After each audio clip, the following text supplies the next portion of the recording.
now at the Market Baking Company and letting us know about yummy things that they're making right now. Good morning, Jennifer. Good morning, Vicki. How are you? Yeah, this morning we're here at the Marquette Baking Company, and we're going to learn about some tasty treats that you can do for your Easter celebrations. And joining me is head baker Peter. Peter, what are we attempting to do today? What is this? Right now, what we're doing is we're working on the hot cross buns. The hot cross buns are traditional English bread that are made for Good Friday. And what you see in front of you are the buns that don't have the crosses on the oven. So I need to get these crossed to get them into the oven. And so what I have is a crossing paste, which is basically a simple dough made up with some flour, water, salt, yeast, and that gets laid down on top of the buns, and then they get baked. So, but before we head to that, what are the basics to making these? Oh.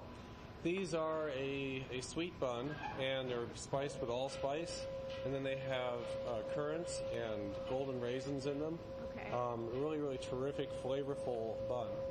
All right, so let's see so we're going to add some frosting, or how's that going to work? It's a dough on top of it. Okay, all right, let's see this happen. Okay, there we go.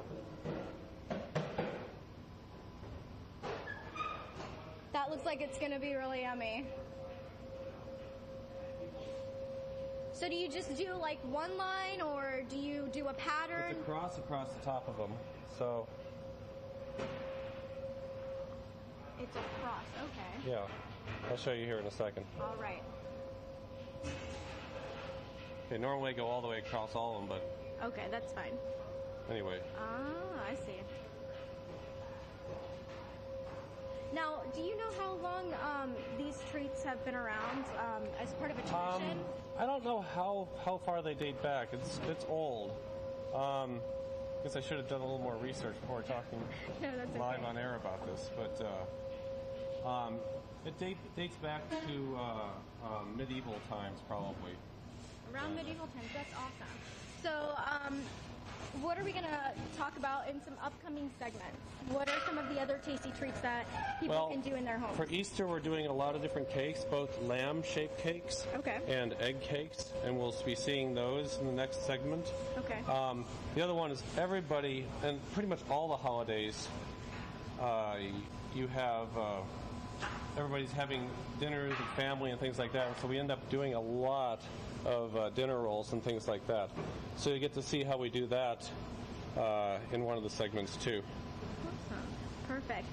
Well, we will be back shortly in another segment with the next tasty treat that you can do for your Easter celebrations. This looks absolutely delicious, and hopefully we'll be able to get to try some of these. Back to you, Vicki. Thanks, Jennifer. John and I are now both officially hungry, so keep it coming. We'll get caught up in you again a little bit.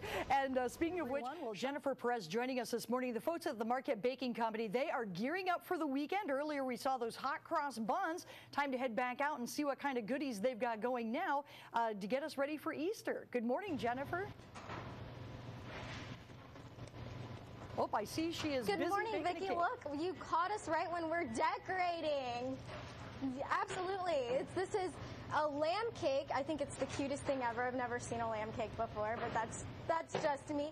Joining me is Rosemary, and she is a pastry chef here at Marquette Company, Bakery Company, and we are decorating this cute little lamb. So this is a tradition, an Easter tradition. How did it start off here in this bakery?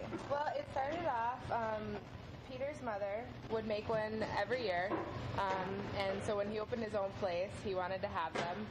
He said that they come from his Czech background, but they also make them in Poland and Eastern European countries, pretty much all over the place. So really, what kind of cake is it? Talk to me a little bit about what it is and how you make it. It's lemon cake, and we make them in these old molds. They're kind of finicky, but we've been doing them for 3 years or so now, so we've kind of got it down to an art. But we've got to bake them in the mold and get them out, and afterwards we try to make them all in bulk. And then we only have 6 molds, so we've got to do many batches. How many batches have you guys made so far for this year? I think just yesterday I did the 8th batch or something like that. So yeah, we pretty much start like a week and a half ago and start doing like a batch a day just to try to get them. So how popular is it? They're really popular, and it grows over each year. We get more and more orders, but a lot of people just like them. Have them as a centerpiece on their table. A lot like the lamb butter, but maybe a little bit more colorful and cute.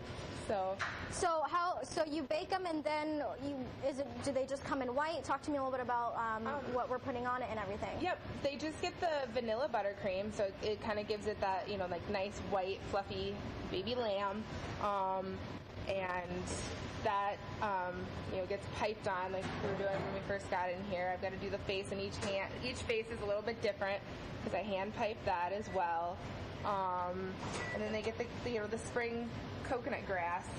I think it adds some color. I think it's nice. Yeah. And so then you add pink for like the ears and the nose, and some brown for the eyes. Brown for the eyes. And so how do you go about making this swirly like that to give it that puffy feeling? Can we take a look at that? Yeah, actually what we do is I use like a really big tip. This is a number 8 tip. You don't usually see those in homes, but they're also good for cupcakes.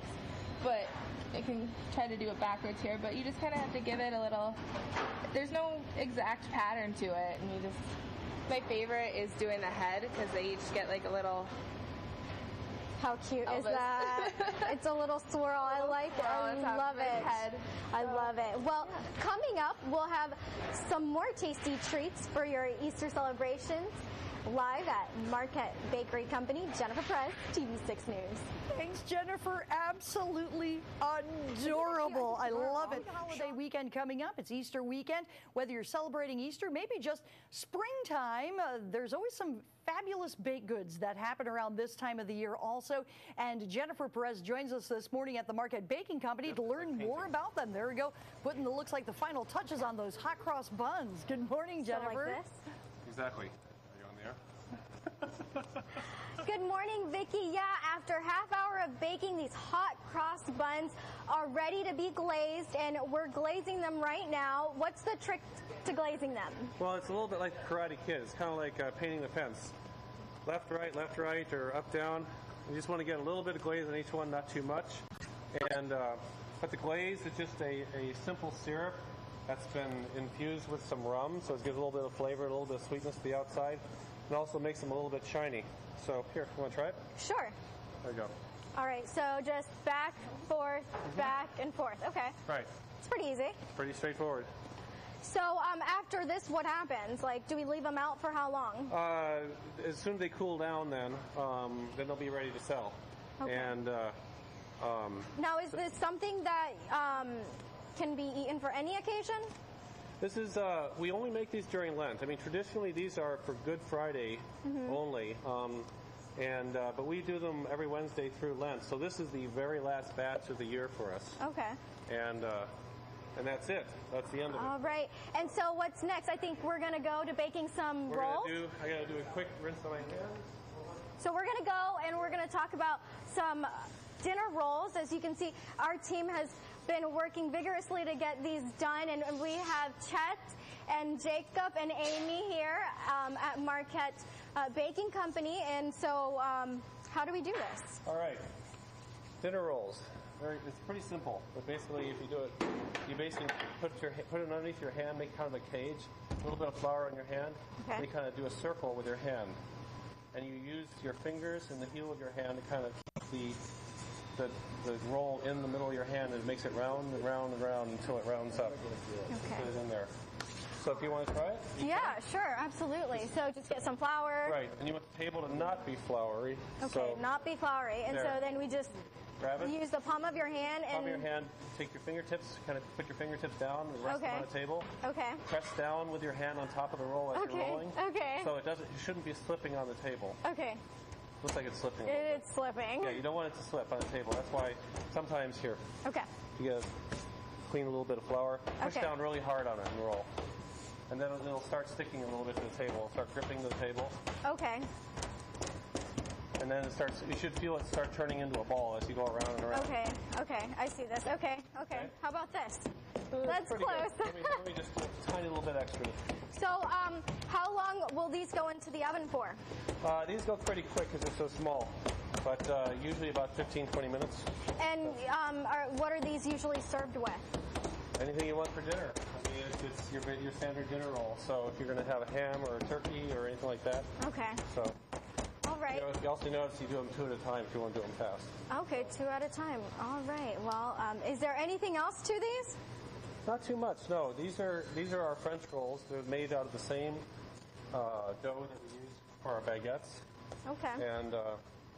And so we go through a lot of these. Every day we make these, but for holidays we always make a lot extra. Okay. And how popular are they this year? Are they going fast? They're going fast. I mean, we usually, we get a lot of special orders in ahead of time, but then we have to make up probably at least 2 or 3 times as much as what we have for orders. All right. So to cover everyone.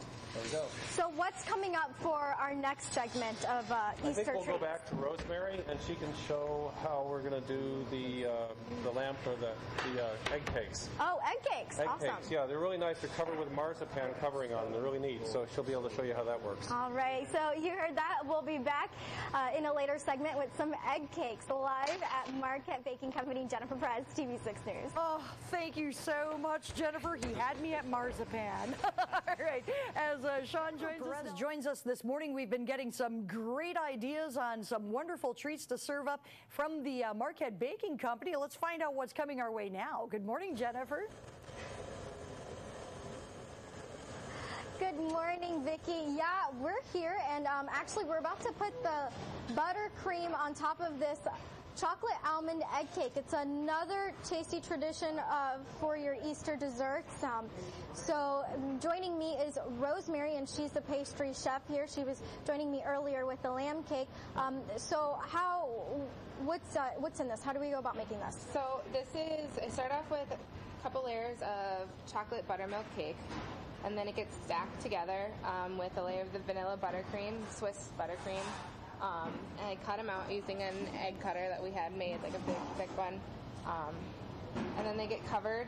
I kind of mound them up to give them that rounded egg shape. Okay. Like that. They just get a light layer. That's how we make, how we get it started. We do a bunch of them all together. So what's next? Then they get covered with marzipan, which is a sweet almond dough. You basically just take a whole bunch of powdered sugar and almond paste and mix it together using a little bit of rum to bind it all together. So that's what's gonna cover it. So are you just going to throw it on there? I see this stuff on TV all the time. I just wonder how you do it. Luckily, this is a lot smaller than doing a wedding cake or something, but it just kind of gets put on there, and then I'm going to trim the extras. Now, what kind of colors do they come in? Or can you make them in? We've got them in all kinds of colors. I think right now we've got yellow, blue, green, pink, and purple. And it actually looks like an Easter egg, just like, the ones that Vicky's dyeing back in the studio. Oh, she's dyeing eggs. She's dyeing some eggs, yeah. Yeah. Peter will be dyeing eggs later for cardamom bread. So that just gets put on like that. Okay. And then we'll go around and trim the edges. And then I'll be able to reuse that on another cake.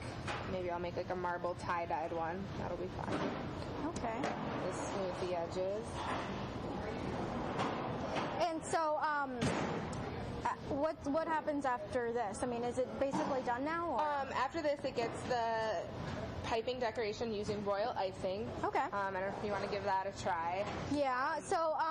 So we've had the hot crust buns today, and we've had the lamb cake, which you showed us how to do, and we learned a little bit about making French buns. Is there anything else that you guys make here that would be great for Easter desserts? We get two things that are really popular. We've got our sugar cookies that, are great for the kids when we put them in the Easter basket or just a treat. Also, we do cardamom Easter bread. It gets made into a braid, and then we do some colorful dyed eggs that go in there and get baked in there. Okay. And that's really popular, and the cardamom is sweet with the sugar on top. Okay. So what's next is putting some decorations on this. So I guess we can go ahead and give it a try. try? Yeah, go I ahead. mean, what looks good on this? White, I'm assuming? White would be great. Yeah. So I don't really know how to do this. That's okay. That's the fun thing about Easter eggs, you know. It's just like it's colorful and. It actually looks like a little egg that I was dyeing some eggs last night. Yeah. First time I had dyed some Easter eggs, so that was pretty fun. Oh, yeah. This is a mess. Oh my goodness. Oh okay. no, it's great. And so then we just put. That's wonderful. If you got a little boo-boo like that, you can just put a flower right on top. No one will even know. Oh, look at that. Oh. See? How cute is that? Yeah. I like it. So now. Why is this a great thing for like families? What's wonderful is that the lamb cakes you saw, they're pretty big. These are nice and small, and they're really rich, so you don't need like a large piece. They're perfect. Like you just had a huge dinner, and you just you want dessert, so this will feed like 4 or 5 people. It's real nice, like sweet thing at the end of your meal, and it's nice and colorful. It sure is. I'm so happy I get to see all these wonderful colors. So that's it right here. If you missed out on this segment, it's going to be online, so we'll have all segments online. You can take a look at all the other desserts that we previewed earlier. And I'm here live with Rosemary at the Marquette Baking Company. Back to you, Vicki. All right, I think, Jennifer, they're going to make you go pull pans of stuff out of there soon, so I can hear the buzzer going off. Thanks, Jennifer.